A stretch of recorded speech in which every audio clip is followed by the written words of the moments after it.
Hello everyone. तो ये geography का सेकंड लेक्चर है। पिछले वाले लेक्चर में हमने यूनिवर्स के बारे में पढ़ा था, स्टार्स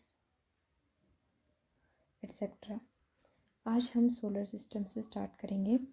तो सोलर सिस्टम क्या होता है?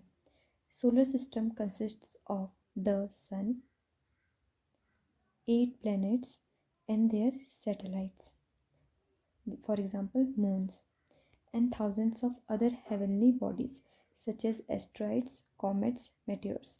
So सन जो है सेंटर में होता है और जिसमें ऑल द हेवनली बॉडीज़ जो है रिवॉल्व करती है इसके around.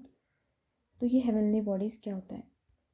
Heavenly bodies are the natural objects visible in the sky. जितने भी नेचुरल ऑब्जेक्ट्स जो हमें, for example planets, stars, moons, comets, meteors and asteroids.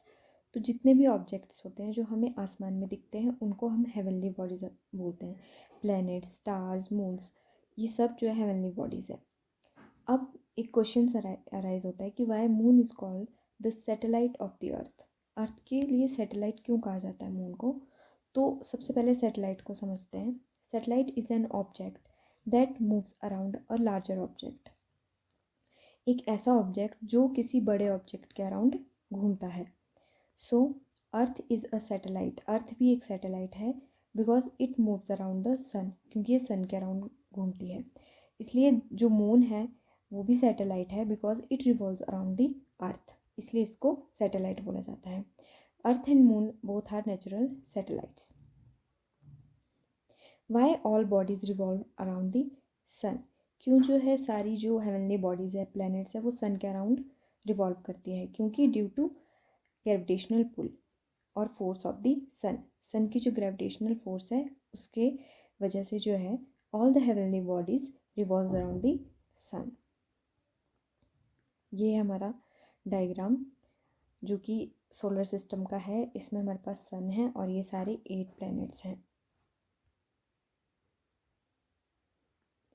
और ये हमारी अर्थ है जिसके अराउंड जो है मून जो रिवॉल्व करता है इस तरह से।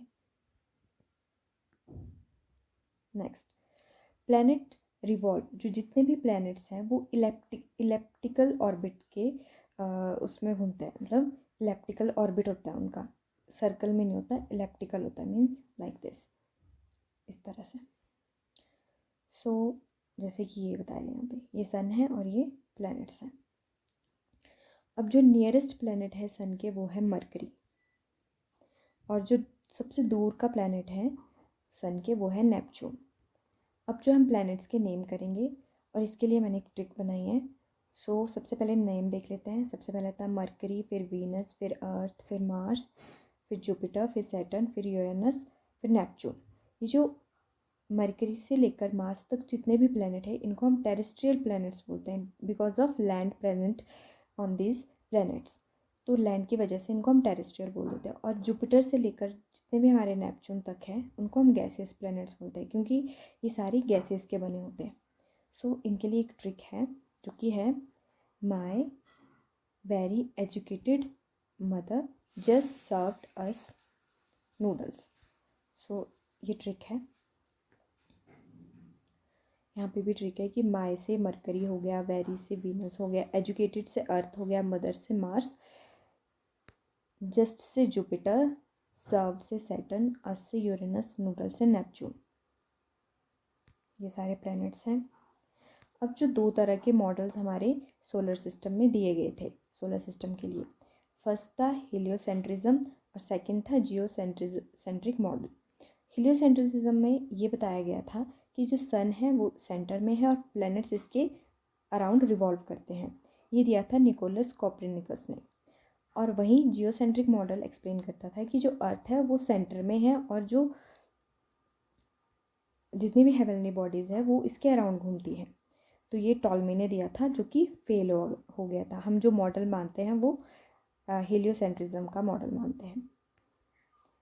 सो member of solar system, next topic है हमारा मेंबर्स ऑफ सोलर सिस्टम, जिसमें सबसे पहला और सबसे इम्पॉर्टेंट मेंबर है द सन, जो कि नियरेस्ट स्टार है टू द अर्थ, सबसे पास वाला star, ultimate source of energy. जितने भी सबसे ज़्यादा एनर्जी जो हमें है वो सन से मिलती है, इसलिए ultimate source of energy for earth. इसकी कॉम्पोजिशन देखें तो 71% इसमें हाइड्रोजन पाया जाता है, 26.5% इसमें हीलियम पाया जाता है, 2.5% अदर एलिमेंट्स होते हैं। हाइड्रोजन और हीलियम जो हमारी मेन गैसेज है। Within the sun, hydrogen convert into helium due to nuclear fusion, releasing tremendous amount of heat and light. जो सन के अंदर जो रिएक्शंस होती है वो कैसी होती है कि जो हाइड्रोजन है वो कन्वर्ट हो जाता है हीलियम में। कौन सी रिएक्शन है उस रिएक्शन का नाम है न्यूक्लियर फ्यूजन, जो कि रिलीज़ करती है ट्रेमेंडस अमाउंट ऑफ हीट और लाइट। अब ये न्यूक्लियर फ्यूजन क्या है? Reaction in which 2 or more atomic nuclei combine to form a big atomic nuclei. Exothermic reaction होती है, जिसमें एक्सोथर्मिक रिएक्शन का मतलब होता है हीट का रिलीज होना जिस रिएक्शन में। तो इसका जो सरफेस टेम्परेचर होता है 5778 केल्विन। अब हम स्ट्रक्चर ऑफ सन के बारे में पढ़ेंगे। The sun has 6 layers. Sun की कितनी लेयर्स होती है? 6 लेयर्स होती है। 3 लेयर्स जो होती है, जैसे कोरोना हो गया, क्रोमोस्फेयर होता है, फोटोस्फेयर, वो एटमोस्फेयर बनाती है सन का, मतलब वो आउटर लेयर्स होती है सन की। और जो अदर 3 लेयर्स होती है, जैसे convection zone, radiative zone and the core, वो इनर लेयर्स बनाती है सन का। तो सबसे पहले हम इनर लेयर से स्टार्ट करेंगे। सबसे पहला हमारे पास कोर आता है। तो कोर जो हमारे पास सेंटर मोस्ट होता है। न्यूक्लियर फ्यूज़न, इसमें न्यूक्लियर फ्यूज़न की रिएक्शंस होती है सारी जो हमने पढ़ा था, जिसमें हाइड्रोजन जो है हीलियम में कन्वर्ट हो जाता है, और ये एक्सोथर्मिक रिएक्शन है, इसलिए ये हॉटेस्ट रीजन होता है पूरे सन का। नेक्स्ट हमारे पास रेडिएटिव जोन। इसमें क्या होता है कि जो हमारी जो एनर्जी है वो रेडिएटिव मेथड से जो है ट्रांसफ़र होती है नेक्स्ट लेयर के लिए।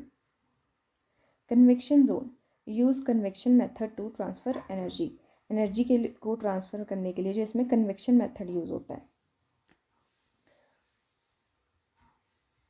अब ये modes of transfer of energy है जो हमने अभी पढ़ा। तो कंडक्शन मेथड तो होता है मेटल्स के लिए यूज़। हमारा सन जो है गैसेस का बना होता है, इसलिए हमारे सिर्फ 2 मेथड्स काम के हैं, जो कि है कन्वेक्शन और रेडिएशन।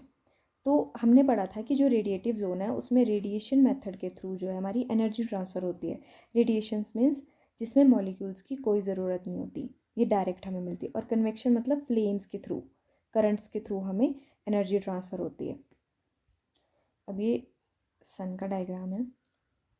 इसमें हमें अभी अंदर वाली लेयर पढ़ी। सबसे पहले हमने पढ़ा था कोर। कोर जो है ये सबसे अंदर वाला जोन है, इनर मोस्ट और सबसे हॉटेस्ट है। ये कैसा है? सबसे हॉटेस्ट जोन है। नेक्स्ट है हमारे पास रेडिएटिव जोन, ये वाला जोन, इसको हम रेडिएटिव बोलेंगे। और ये वाला जोन जो है ये हमारा कन्वेक्शन जोन। तो ये सारे हमारी इनर मोस्ट लेयर के आ गए। अब हम एटमॉस्फेयर के बारे में पढ़ेंगे। एटमॉस्फेयर मतलब जो बाहर का सरफेस होता है। इसमें सबसे पहली लेयर आती है फोटोस्फेयर।